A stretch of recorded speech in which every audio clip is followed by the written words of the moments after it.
சிங்க தலைவன் இதோ உங்களுக்கான அன்பு அண்ணன் அண்ணாமலை உங்களிடத்தில் வழியாற்றுவார். அன்பார்ந்த பெரியோர்களே, தாய்மார்களே, நம்முடைய வரலாற்று சிறப்புமிக்க அரக்கோணம் சட்டப்பேரவை தொகுதியில் நம்முடைய எண்மண் எண்மக்கள் யாத்திரை நடந்து கொண்டிருக்குதுங்க ஐயா.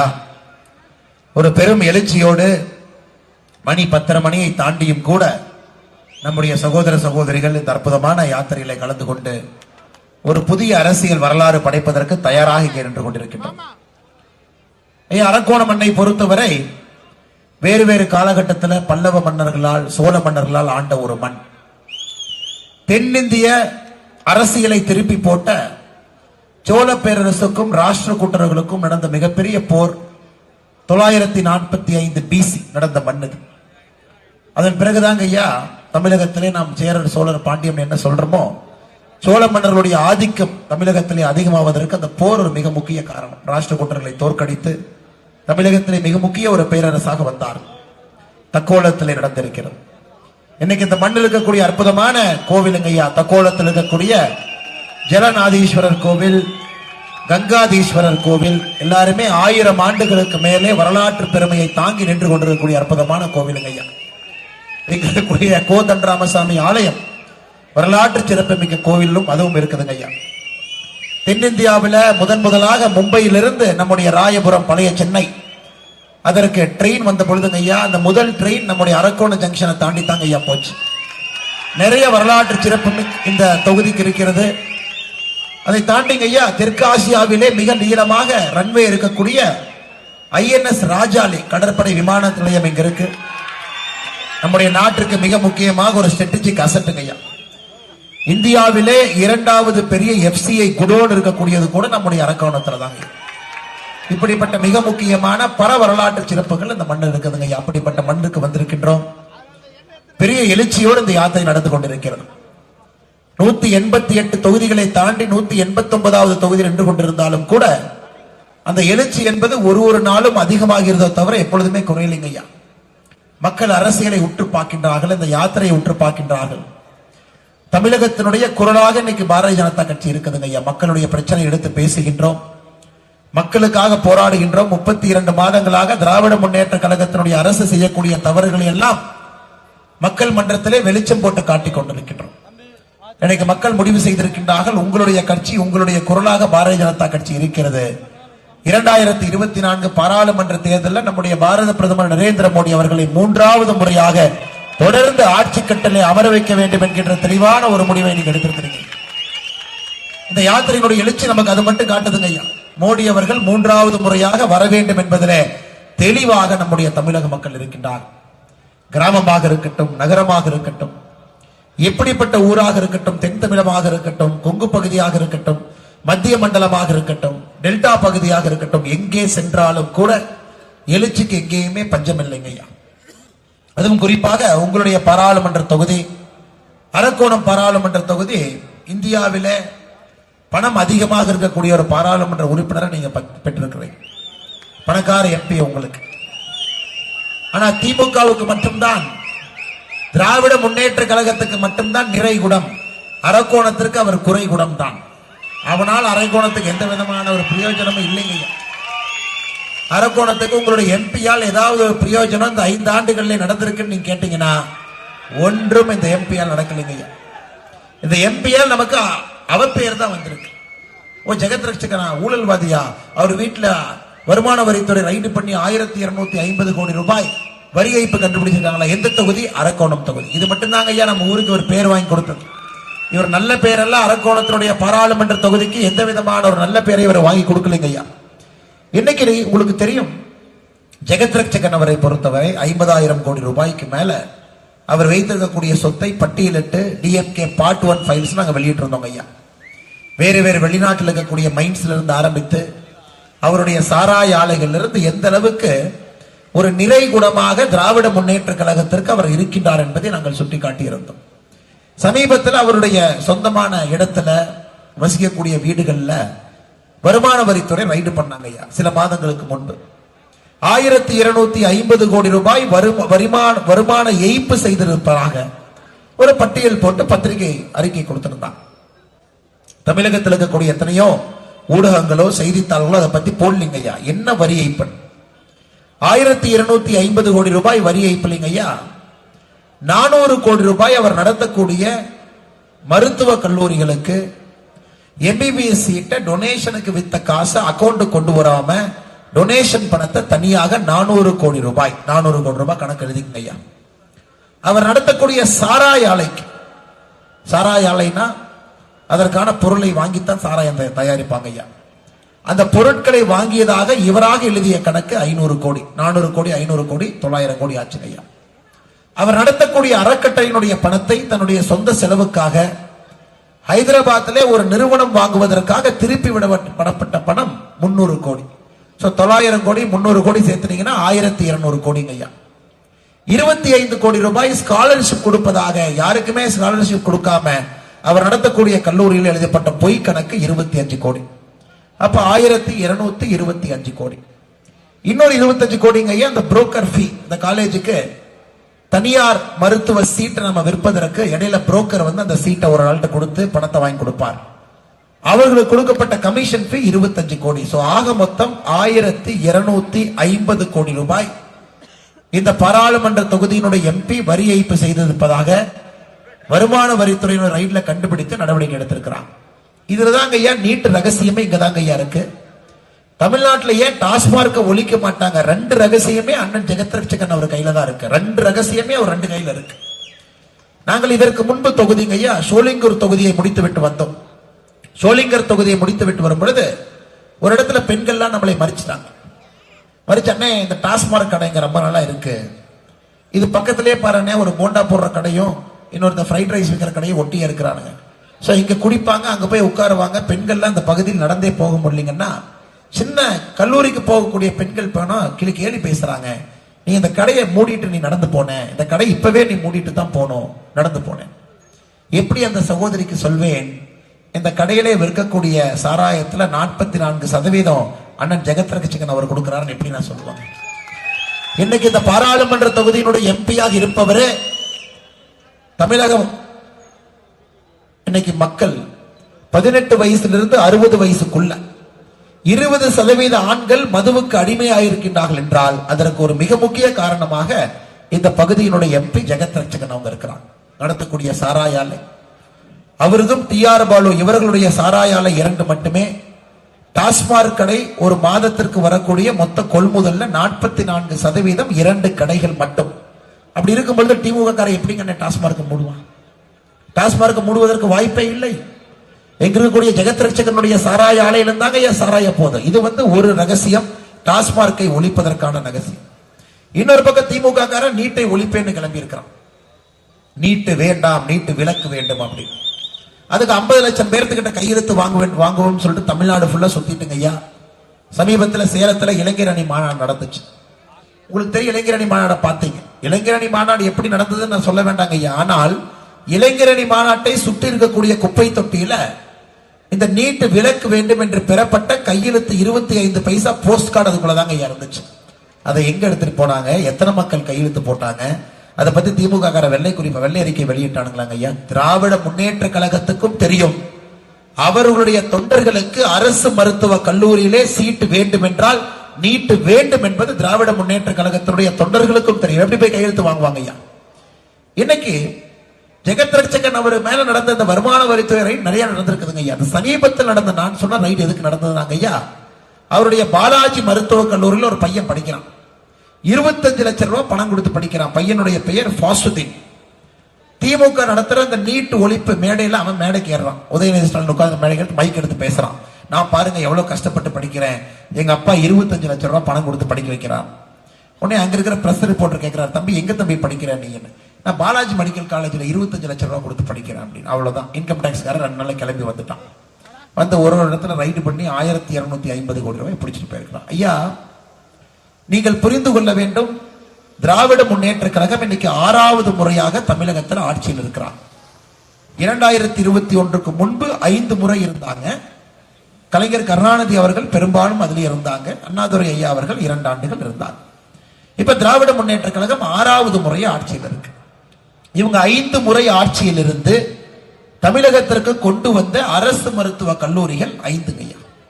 நான் சொல்றது 1967 இருந்து 2011 ஆட்சியில் திராவிட முன்னேற்ற கழகம் இருக்கும் வரை இவர்கள் தமிழகத்திற்கு கொண்டு வந்த அரசு மருத்துவ கல்லூரி 5. திராவிட முன்னேற்ற கழகம் தமிழகத்திற்கு கொண்டு வந்த தனியார் மருத்துவ கல்லூரி 17. நீங்க புரிஞ்சுக்கணும், நீட் ரகசியம் இங்கதாங்க ஐயா இருக்கு. அந்த தனியார் மருத்துவக் கல்லூரியில் அண்ணன் ஜெகத் ரட்சகன் அவர்கள், அது போன்ற திமுகவினுடைய தலைவர்கள், பினாமிகள், அவங்க தனியார் மருத்துவக் கல்லூரி. இவங்களுடைய நோக்கமே நீட் இல்லாம போனா மறுபடியும் ஒரு என்ட்ரன்ஸ் எக்ஸாம் நடத்தி அதுல 50% சீட்டை அரசுக்கும் 50% சீட்டை தனியாருக்கும் கொடுத்துட்டோம்னா தனியார் கல்லூரிகள் அந்த 50% சீட்டை அவர்கள் என்ன ரேட்டுக்கு வேணுமானாலும் வித்துக் கொள்ளலாம் என்று 2016க்கு முன்பு எந்த நிலைமை இருந்ததோ அதையே திரும்ப கொண்டு வர வேண்டும் என்று நினைக்கின்றார்கள். அதற்கும் உங்களுடைய எம்பி ஒரு கையில டாஸ்மார்க் ஒழிப்பு ரகசியம் உங்க எம்பி கையில இருக்கு, இன்னொரு கையில நீட் ஒழிப்பு ரகசியம் உங்க கையில இருக்கு. தமிழ்நாட்டில் எனக்கு நீட் யாராலையும் ஒழிக்க முடியாதுங்க ஐயா. எல்லா மக்களும் ஏற்றுக்கொண்ட ஒரு தேர்வு நீட் பரீட்சை. இந்த ஆண்டு அகில இந்தியாவுடைய நம்பர் 1 ரேங்க் தமிழ் பையன், முதல் 10ல 4 ரேங்க் நம்ம குழந்தைகள், முதல் 50ல 10 ரேங்க் தமிழ் குழந்தைகள். எப்படி ஒழிப்பீங்க? எப்படி ஒழிப்பீங்க ஐயா? பட்டி தொட்டி எல்லாம் சாதாரண மக்களுடைய குழந்தைகள் நீட் பரீட்சை பாஸ் பண்ணி அரசு மருத்துவக் கல்லூரிக்கு போறாங்க. எல்லா ஊர்லயும் பாக்குறோம். இன்னைக்கு யாத்திரையில ஒரு ஊராக மேடையில் நிறைய பேர் ஏத்தி நான் பேசிட்டு வர்றேங்க ஐயா. எனக்கு லேட் ஆயிடுச்சுன்னு யாரையும் கூப்பிடலைங்க ஐயா. தச்சர், பொற்கொள்ளர், பானை செய்யறவங்க, பூ பறிச்சு விற்கிறவங்க எல்லாருடைய குழந்தைகள், பாம்பாட்டி அவருடைய குழந்தை கோயம்புத்தூர், எல்லா ஊரிலும் சாதாரண மனிதர்களுடைய குழந்தைகள், விவசாய பெருமக்களுடைய குழந்தைகள் இன்னைக்கு நீட் மூலமாக அரசு மருத்துவக் கல்லூரிக்கு சென்று கொண்டிருக்கின்றார்கள். எப்படிங்க ஐயா நீட்டை ஒழிக்க முடியும்? மக்கள் ஏற்றுக்கொண்ட பிறகு இந்தியா முழுவதும் நீட் நடக்குது. காங்கிரஸ் ஆளுகின்ற மாநிலத்திலே நீட் நடக்குது. ஆனா இங்க காங்கிரஸ்காரன் கிளம்பி இருக்கா, நாங்க நீட்டை ஒழிக்க போறோம். இந்த டிராமா எங்கேயாச்சும் பாத்துருக்கீங்களாங்க ஐயா? ஐயா இந்த சினிமா படத்துல ஐயா கமலஹாசன் ஒரு படம், என்ன படம் அது? முன்னாபா எம்பிபிஎஸ், வசூல் ராஜா எம்பிபிஎஸ் ஒரு படம். அந்த படத்துல டைலாக் சொல்லுவாங்க, இந்த சப்ஜெக்டுக்கு உயிர் இருக்கான்னு கேட்பான். இந்த படத்துல டைலாக் வரும், இந்த சப்ஜெக்டுக்கு உயிர் இருக்கா அப்படின்னு. ஒருத்தர் தாடி எல்லாம் வச்சுக்கிட்டு ரொம்ப நாளா ஒரு ஹாஸ்பிட்டல் பெட்ல படுத்திருப்பான். இந்த சப்ஜெக்டுக்கு அவர் பேர் என்ன? ஆனந்தன் ஒரு கேரக்டர். சப்ஜெக்டுக்கு உயிர் இருக்கான்னு. இன்னைக்கு தமிழகத்துல காங்கிரஸ் பார்த்து கேட்கணும்னா இந்த சப்ஜெக்டுக்கு உயிர் இருக்கான்னு கேட்கணும். ஐயா இது நான் சொல்ல, திமுகவுடைய அமைச்சர் ராஜகண்ணப்பன் அவர்கள் சொல்கின்றார், இந்த சப்ஜெக்டுக்கு உயிர் வர்றதே எலெக்ஷன் நேரத்தில் சீட்டு கேட்கறதுக்கு தான். இவங்க சேவை பண்றதுக்கு வர மாட்டாங்க, மக்கள் பிரச்சனைக்கு குரல் கொடுக்க வர மாட்டாங்க, மக்கள் பிரச்சனைக்கு குரல் கொடுக்க வர மாட்டாங்க, சென்னை வெள்ளத்திற்கு ஓடோடி சேவை செய்ய வர மாட்டாங்க. இவர்கள் வருவதே எலெக்ஷன் வருதுன்னு தெரிஞ்சா இந்த குரூப் கிளம்பி வரும். ஏன்னா நமக்கு சீட் எவ்வளவு கொடுப்பீங்க பாருங்க. திமுகவுக்கு காங்கிரஸுக்கு சண்டை. காங்கிரஸ் 2019 தேர்தலில் 9 சீட்டு வாங்கினாங்க ஐயா, 8 ஜெயிச்சாங்க. இப்ப காங்கிரஸ்காரன் கேட்கிறான், கட்சி வளர்ந்துருச்சு 12 சீட்டு வேணும்னு. இந்த டிராமாவை, இந்த காமெடி எங்கேயாச்சும் பார்த்துருக்கீங்களாங்க ஐயா? அதனால 2 பேரும் கூட்டணி இழுபறியாமா கேட்டா, நாங்க 2 பேரும் ஒரே கூட்டணி நல்லா இருக்கும். காங்கிரஸ்காரன் கேட்கிறான், கட்சி ரொம்ப வளர்ந்த மாதிரி தெரியுது. இது அந்த ஒரு வடிவேல் படத்துல இருக்குங்க ஐயா, ஒருத்தர் வண்டி ஓட்டிட்டு போவார். ஏப்பா எங்கப்பா போனோம், அது வருது ஆனா வராது அப்படிப்பார். ஏப்பா கண்ணு தெரியுமா தெரியாதா அப்படிங்கிற மாதிரி இன்னைக்கு தமிழகத்திலே காங்கிரஸ் கட்சி தைரியமாக திராவிட முன்னேற்ற கழகத்துல கேட்கிறாங்க, கட்சி வளர்ந்துருச்சுன்னா ஒரு 12 சீட்டா 10 தூக்கி போட்டீங்கன்னா நல்லா இருக்கும் அப்படின்னு. ஐயா இன்னைக்கு தமிழகத்தினுடைய அரசியல் கட்சிகளுடைய நிலைமை இப்படித்தான் இருக்கு. திமுக கூட்டணி கட்சியை பத்தி நான் ஒண்ணு சொல்றேன். அண்ணன் திருமாவளவன் இருக்கிறான். 6 மாசத்துக்கு முன்னாடிங்க ஐயா பூமி பூஜைக்கு மோடி ஐயா போயிருந்தார். ராமர் கோவிலுடைய பூமி பூஜை 1 வருஷம் போயிருந்தார். பூமி பூஜையில மோடி ஐயா உட்கார்ந்தோடனே திருமாவளவன் அவர்கள் சொன்னார், இதைத்தான் நாங்கள் வெறுக்கின்றோம். சனாதன தர்மத்தை ஏன் வெறுக்கிறோம்னா, கோவிலுடைய கருவறைக்குள்ள பிராமின்ஸ் பார்ப்பனியர்கள் மட்டும்தான் போக முடியும், மற்றவங்களால போக முடியாது, சனாதன தர்மத்தை ஒழிக்கிறோங்கிறார். சரி ரைட் ஓகே. இன்னைக்கு ராமர் கோவில் ஜனவரி 22ஆம் தேதி பிராண பிரதிஷ்டையில மோடி அவர்கள் பிராண பிரதிஷ்டை பண்றாங்க. மோடி அவர்கள் பிராமணருங்களா? அவர் பிராமணர். பிராமணர் அல்லாத ஒருவர் உள்ள போய் பிராண பிரதிஷ்டை பண்றார். இப்ப திருமாவளவன் அப்படியே மாத்தி என்ன சொல்றாருன்னா, இதுக்குத்தான் நான் தப்புங்கிறேன். மோடிக்குள்ள என்ன வேலை? உள்ள சங்கராச்சாரியா தான் போயிருக்கணும். மோடி எதுக்கு ஒரு கருவறைக்குள்ள போனார்? ஏங்க போனா தப்புங்கிறீங்க. கருவறைக்குள்ள பிராமணர் அல்லாத ஒருவர் போய் கிருஷ்ணருக்கு உயிரே கொடுக்கிறார், அது தப்பு. ஐயா வாய் வியாபாரிகள் ஆயிட்டாங்க. இவங்க எல்லாம் வாய் வியாபாரிகள், வெறும் பேச்சு, எல்லாம் பொய். மக்கள்கிட்ட இப்படியே பேசி பேசி பேசி பேசி வண்டி ஓட்டு. அடுத்து கம்யூனிஸ்ட் கட்சி. ஏதாவது தப்பி தவறி கம்யூனிஸ்ட் கட்சிக்காரங்களை பேசுறீங்கன்னா சொல்லுவாங்க, ஏய் நாங்கெல்லாம் ஏழை பங்காளிகள்.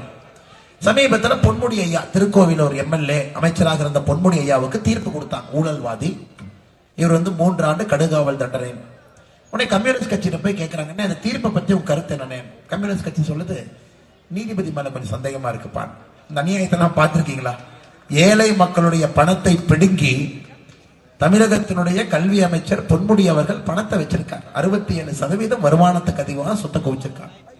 தண்டனை கொடுத்தா கம்யூனிஸ்ட்காரன் சொல்றான், எனக்கு நீதிபதி மேல சந்தேகம் இருக்கு. ஐயா, இதை விட கேலி கூத்தான அரசியலை தமிழகத்துல நீங்க பார்ப்பதற்கு வாய்ப்பே இல்லை, வாய்ப்பே. காங்கிரஸ் பாடிக்கு சப்ஜெக்டுக்கு உயிர் வந்துருச்சு. திருமாவளவன் மாத்தி மாத்தி பேசுறாரு, 2 சீட்டு 3 சீட்டா சேர்த்து கொடுப்பாங்களான்னு.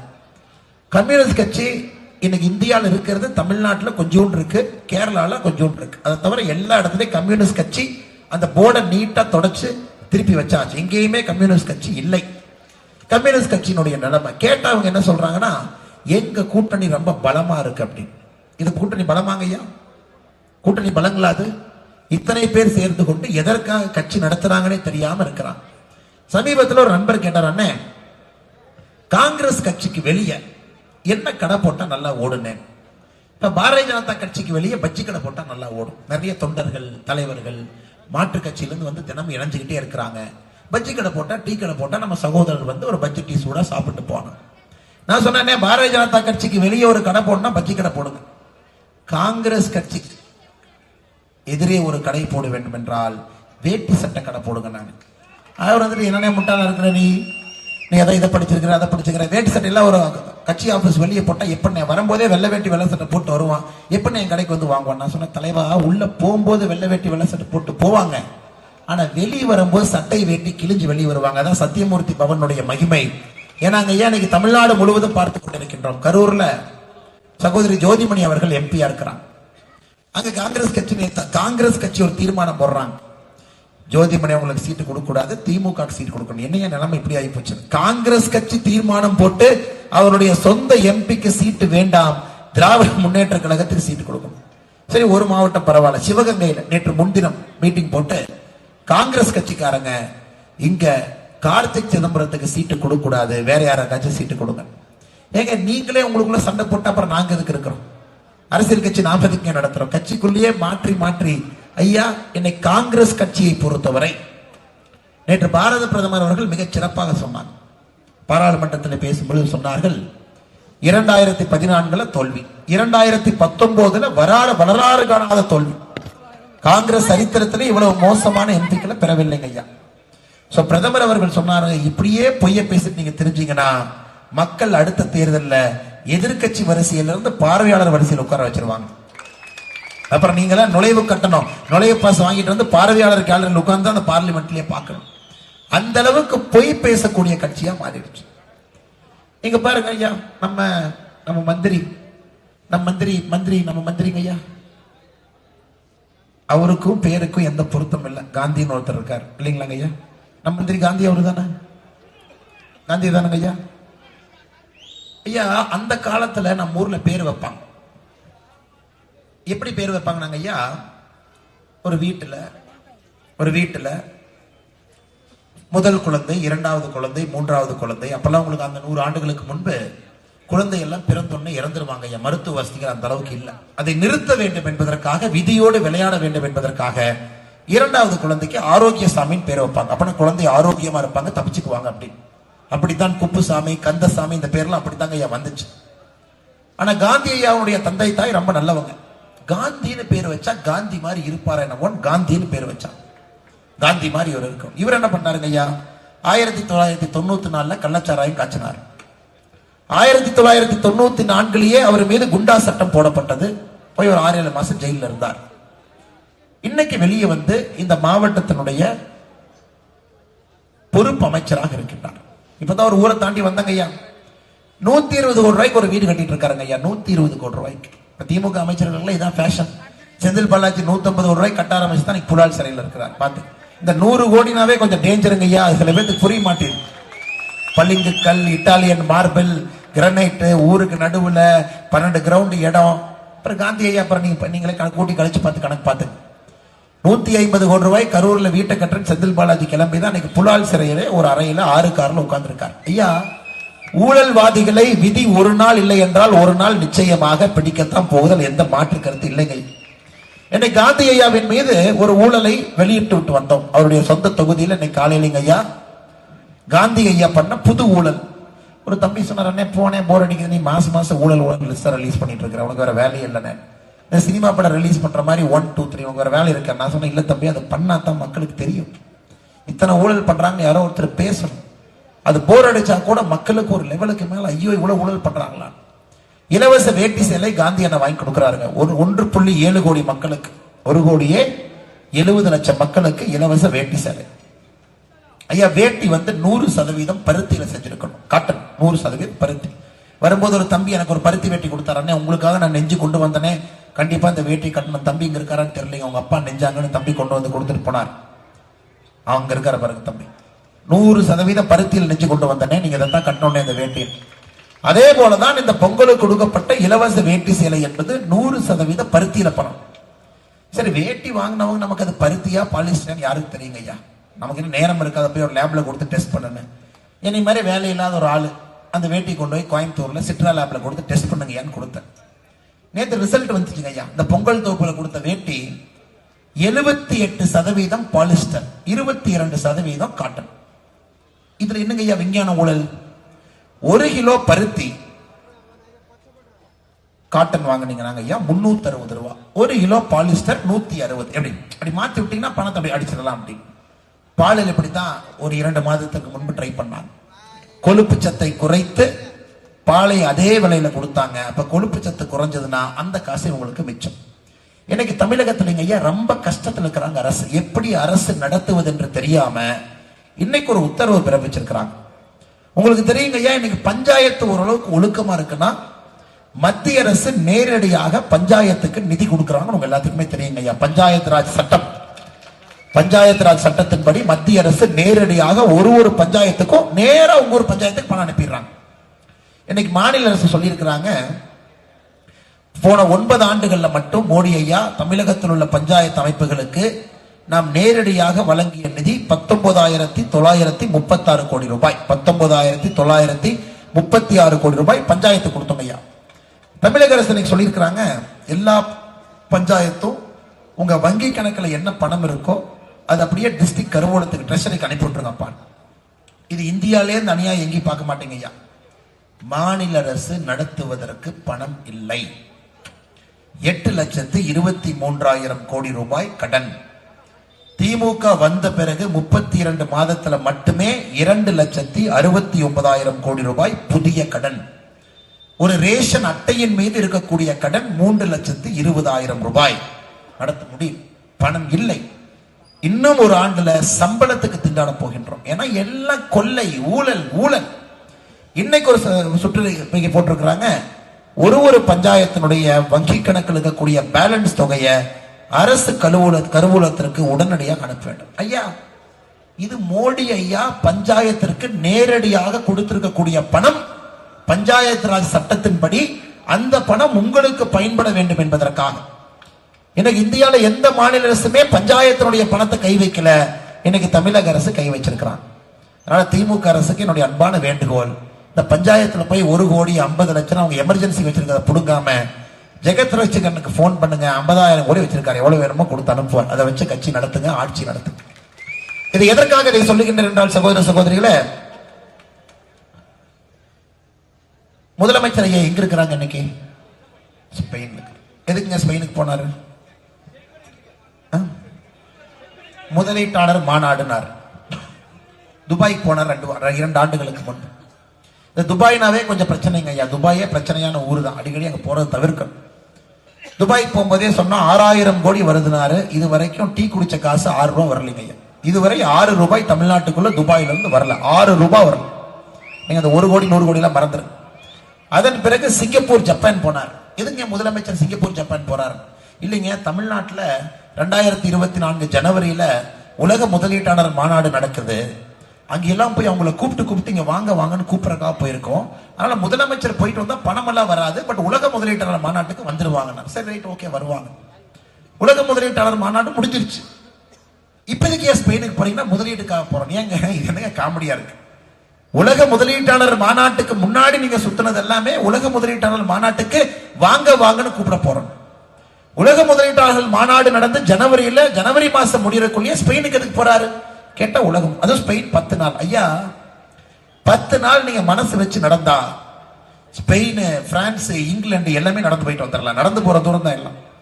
10 நாட்கள் ஸ்பெயின்ல போய் உட்கார்ந்து முதலீடு ஈட்டுவதற்காக ஒரு முதலமைச்சர் சென்றிருக்கின்றார் என்று சொல்லுகின்ற கட்டுக்கதையை நாம் நம்ப வேண்டும் என்று எதிர்பார்க்கின்றார்னா திராவிட முன்னேற்ற கழகத்தினுடைய தலைவர்கள் எப்படிப்பட்ட முட்டாளர்களாக இருப்பார்? ஆட்சி நடத்த தெரியல, அவலமான ஆட்சி, மோசமான ஆட்சி, லஞ்சமான ஆட்சி, குடும்ப அரசியல் இருக்கக்கூடிய ஆட்சி. அதையெல்லாம் தாண்டி இன்னைக்கு பணமே இல்லாதனால நம்முடைய பஞ்சாயத்தில் இருக்கக்கூடிய வங்கி கணக்கில் இருந்து பணத்தை கை வைக்க ஆரம்பித்திருக்கின்றார்கள். அதனால் சகோதர சகோதரிகளே, உங்கள்கிட்ட ஒரே ஒரு விஷயத்தை மட்டும் தான் நான் கேட்கிறேன். திமுக வந்த பிறகு தமிழகம் இந்தியாவுடைய கஞ்சா தலைநகரமாக மாறியிருக்கு. அரக்கோணத்துல 2023 டிசம்பர்ல ஒரு வீடியோ பார்த்தங்க. 2 பசங்க சண்டை போட்டுக்கிட்டு அரக்கோணத்தினுடைய ரயில்வே அந்த டிராக்ல போய் 2 பேர் தலை வச்சு படுத்திருக்காங்க. நீங்க பாத்தீங்களாங்க ஐயா? உங்க ஊர்ல பாத்தீங்களாங்க ஐயா? அதுவும் ஸ்கூல் யூனிஃபார்ம்ல 2 பேர். ஐயா, ஒரு மனசாட்சி இருக்கக்கூடிய ஒரு குடும்ப தலைவி 2024 தேர்தலில் தமிழகத்தினுடைய தீய சக்தி திராவிட முன்னேற்ற கழகத்தை அகற்ற வேண்டிய நேரம் நமக்கு வந்துருச்சுங்க ஐயா. நேரம் வந்துருச்சு. இதுக்கு மேல நம்ம காத்திருக்கல எந்த பிரயோஜனம் இல்லைங்க ஐயா. 10 ஆண்டுகளாக ஆட்சியில் இருக்கக்கூடிய பாரத பிரதமர் நரேந்திர மோடி அவர்கள், உங்கள் அனைவருக்குமே தெரியும், அவரை பத்தி நான் எதுவும் புகழவே வேண்டாங்க ஐயா, எதுவுமே நான் சொல்ல வேண்டாம். நேற்று பாராளுமன்றத்தில் சொல்றாரு மோடி, 3வது முறை நம்ம ஆட்சிக்கு வருவோம். நம்ம எல்லாருக்குமே தெரியும் மோடி ஐயா வரப்போறாங்கன்னு. ஏன்னா உங்களோட அன்பும் ஆதரவும் நீங்கள் கொடுப்பதற்கு தயாராயிட்டீங்க. அவர் இன்னும் ஒரு படி மேல போய் சொல்றாரு, தேசிய ஜனநாயக கூட்டணி 400 எம்பிக்களை தாண்டி ஆட்சியில் அமரும். இது மோடி ஐயா பாராளுமன்றத்தில் சொல்றாரு. அதற்கப்புறம் மோடி ஐயா சொன்னதுதாங்க ரொம்ப முக்கியமானது. முக்கியமான தைரியமான முடிவுகளை 3வது ஆட்சி காலத்தில் எடுக்க போறோம் அப்படிங்கிறார். ஏங்க, அப்ப ஆர்டிகல் 370 தாண்டி ஏதோ ஒண்ணு கை வைக்கிறார். ரெடி ஆயிட்டார் தலைவர். பாருங்க ஐயா, எனக்கும் தெரியும், உங்களுக்கும் தெரியும், அந்த முக்கியமான முடிவுகள் என்னன்னு உங்களுக்கும் தெரியும். நாம் எல்லோருமே நதிநீர் இணைப்புக்காக காத்திருக்கின்றோம். பல லட்சம் கோடி மோடி ஐயா நிச்சயமாக செய்வாருங்கிற நம்பிக்கை எனக்கு ஒரு தொண்டனாக இருக்கு. அவர் சொல்றாரு பாரு, 3வது ஆட்சியில நேற்று பாராளுமன்றத்தில் சொல்றாருங்க, முக்கியமான தைரியமான சரித்திரமான முடிவுகளை 3வது ஆட்சியில நாங்கள் எடுக்க போகின்றோம். ஆர்டிகல் 370 தாண்டி, ட்ரிபிள் தலாக் சட்டத்தை எல்லாம் தாண்டி, ராமர் கோவில் கட்டுது எல்லாம் தாண்டி பெருசா யோசிக்கிறார், மிக பெரிதாக யோசிக்கின்றார். இந்தியாவை முழுவதுமாக ஒரு புதிய பரிமாண பாதையிலே கொண்டு செல்ல வேண்டும். உலகத்தினுடைய தலைமை நாடாக மாற்ற வேண்டும், ஒரு வல்லரசு நாடாக மாற்ற வேண்டும் என்பதிலே நம்முடைய பாரத பிரதமர் நரேந்திர மோடி அவர்கள் தெளிவாக இருக்கின்றார்கள். அந்த வரலாற்று முடிவுகளுக்காக நாம் தயாராக இருக்கின்றோம், நீங்களும் தயாராக இருக்கின்றீர்கள். 2024 பாராளுமன்ற தேர்தலும் உங்களுக்காக தயாராக இருக்கிறது. நிச்சயமாக அரக்கோணம் பாராளுமன்ற தொகுதியினுடைய பாராளுமன்ற உறுப்பினரை நீங்கள் மோடி அவர்களுக்கு பரிசாக அனுப்பீர்கள் என்கின்ற முழு நம்பிக்கையோடு இந்த அற்புதமான யாத்திரை, எழுச்சி மிகுந்த யாத்திரை நம்முடைய அரக்கோணத்தில் மிகச்சிறப்பாக நடந்து கொண்டிருக்கிறது. காரணமாக இருக்கக்கூடிய இந்த மாவட்டத்தினுடைய தலைவர், மிக கடுமையாக நேற்றிலிருந்து பாடுபட்டுக் கொண்டிருக்கக்கூடிய அண்ணன் விஜயன் அவர்களுக்கு, இந்த கட்சியினுடைய எல்லா தொண்டர்களுக்கும் பாராட்டி, அணிப்பிரிவு தலைவர்களுக்கு பாராட்டி, உங்கள் அனைவர் சார்பாக என்னுடைய மனமார்ந்த நன்றிகளை அண்ணன் விஜயன் அவர்களுக்கு இந்த நேரத்தில் தெரிவித்துக் கொள்கின்றேன். நம்முடைய பெருங்கோட்ட பொறுப்பாளர், நம்முடைய மாநிலத்தினுடைய பொதுச் செயலாளர் அருமை சகோதரி கார்த்தியாயனி அவர்கள் மிக கடுமையாக பாடுபட்டு இந்த பகுதி முழுவதுமே கடந்த ஒரு 4-5 நாட்களாக இந்த பகுதியில் இருக்கிறாங்க ஐயா, 7-8 நாளா இருக்கிற முழுமையாக பாரதிய ஜனதா கட்சியினுடைய கோட்டையாக மாறிடுச்சுங்க ஐயா. பட்டி தொட்டி எல்லாம் நீங்க ரெடி ஆயிட்டீங்க. இந்த முறை பாரதிய ஜனதா கட்சிக்கு தான் வாய்ப்பு என்பதில் தெளிவாக இருக்கின்றீர்கள். ஆனால் சகோதரி கார்த்தியாயனி அவர்களுக்கு நன்றிகளை தெரிவித்து, பாராளுமன்றத்தினுடைய பொறுப்பாளர் அண்ணன் ரவிச்சந்திரன் அவர்கள் பாராளுமன்றத்தினுடைய இணை பொறுப்பாளர் அண்ணன் தசரதன் அவர்களுக்கும் இந்த நேரத்தில் நன்றிகளை உரித்தாக்கி, மாவட்ட பொதுச் செயலாளர் வழக்கறிஞர் கண்ணன் அவர்கள், மாவட்ட துணைத் தலைவர்கள் வழக்கறிஞர் தனசேகரன் அவர்கள், லட்சுமி அவர்கள், மாவட்டத்தினுடைய செயலாளர் ரகுநாத் அவர்கள், மண்டல் பார்வையாளர் புஷ்பராஜ் அவர்கள், மாவட்டத்தினுடைய மீனவர் பிரிவு தலைவர் கணேசன் அவர்கள், மாவட்ட தொழில் பிரிவு தலைவர் ரவீந்திரன் அவர்கள், மாவட்ட இளைஞரணியினுடைய பொதுச் செயலாளர் அருமை தம்பி சாம்பசிவா அவர்கள், அரக்கோணம் நகர ஒன்றிய தலைவர் அண்ணன் வழக்கறிஞர் சிவகுமார் அவர்கள், தெற்கொன்றிய தலைவர் பிரகாஷ் அவர்கள், வடக்கொன்றிய தலைவர் பார்த்தசாரதி அவர்கள், மேற்கொன்றிய தலைவர் ஜெய்கணேஷ் அவர்கள், நெமிலி கிழக்கு ஒன்றிய தலைவர் சுந்தரமூர்த்தி அவர்கள், அரக்கோணம் நகர பொதுச் செயலாளர் தனசேகரன் அவர்கள், நகர செயலாளர் ஹரிஷ் அவர்கள், மேடையில் இருக்கக்கூடிய எல்லா தலைவர்கள், இங்க இருக்கக்கூடிய பத்திரிகை நண்பர்கள், நேரம் காலம் எதையும் பொருட்படுத்தாம நம்மோடு நின்று கொண்டிருக்கக்கூடிய எல்லா சகோதரிகள் தாய்மார்களுக்கு, குறிப்பாக இந்த நேரத்தில் நன்றிகளை திரு இளைஞர்களுக்கு, பெரியவர்களுக்கு, குழந்தைகளுக்கு, மாற்றத்திற்காக துணை நிற்கக்கூடிய அன்பார்ந்த உங்கள் அனைவருக்கும் நன்றியை தெரிவித்து, மாநிலத்தினுடைய செயலாளர் அருமை சகோதரர் அஸ்வத்தாமன் அவர்கள் நம்முடைய சிறப்பு அழைப்பாளராக வந்திருக்கின்றார்கள். அவருக்கு என்னுடைய நன்றிகளை தெரிவித்து, மேடையில் இருக்கக்கூடிய எல்லா தலைவர்களும் நன்றியை தெரிவித்துக் கொள்கின்றேன். ஐயா, நம்பிக்கையோடு இருங்கள், மாற்றத்திற்கு தயாராக இருங்கள். 2024 உங்களுக்காக காத்திருக்கிறது. நீங்களும் 2024 தேர்தலுக்காக காத்திருக்கின்றீர்கள் என்பதை முழுமையாக அறிகின்றேன். நன்றி, வணக்கங்க ஐயா. பாரத் மாதா கி, பாரத அன்னையின் புகழ். பாரத பிரதமர் திரு நரேந்திர மோடி அவர்கள் சீரிய திட்டம், மக்களின் வளர்ச்சிக்கான திட்டம். மத்திய அரசு நல திட்டத்தில் பாரத பிரதமரின் இலவச எரிவாயு திட்டம்